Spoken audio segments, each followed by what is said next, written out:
अध्यक्ष महोदय, राज्य शासनाच्या नगरविकास खात्याअंतर्गत मुंबई महानगरपालिकेच्या BIT चाळी येतात।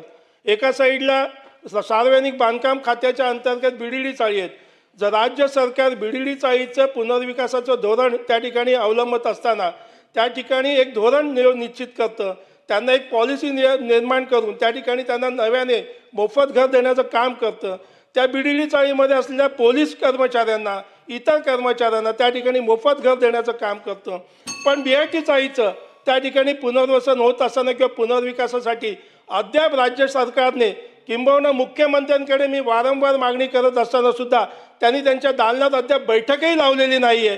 का मुख्यमंत्र्यांना BIT चाळीबद्दल प्रेम नाही का? तिथल्या राहणाऱ्या लोकांबद्दल प्रेम नाही का? असा प्रश्न BIT चाळीच्या रहिवाशांच्या मनामध्ये वारंवार निर्माण होतं।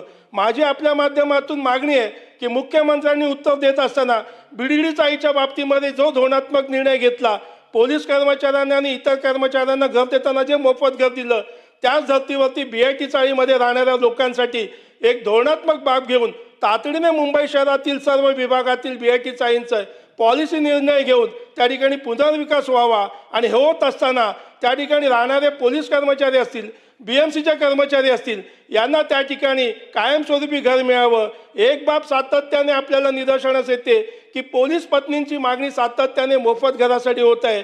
त्यामुळे ज्या ज्या ठिकाणी पोलीस वसाहती आहेत, ज्या ज्या ठिकाणी पोलीस कर्मचारी राहत आहेत, त्या ठिकाणच्या पोलीस कर्मचाऱ्यांना त्यांच्या पोलीस पत्नींच्या मागणीनुसार या ठिकाणी एक पॉलिसी निर्णय घेऊन मोफत घर योजना लागू केली पाहिजे आणि पोलीस कर्मचाऱ्यांना त्या ठिकाणी न्याय देण्याचं काम या ठिकाणी राज्य सरकारने केलं पाहिजे। मुख्यमंत्र्यांनी आपल्या उत्तरामध्ये या तिन्ही गोष्टींचा, BIT चाळीचा आणि पोलीस कर्मचाऱ्यांच्या बाबतीतला असलेला विषय त्या ठिकाणी त्यांनी उत्तर द्यावं अशी मी आपल्या माध्यमातून मागणी करतो।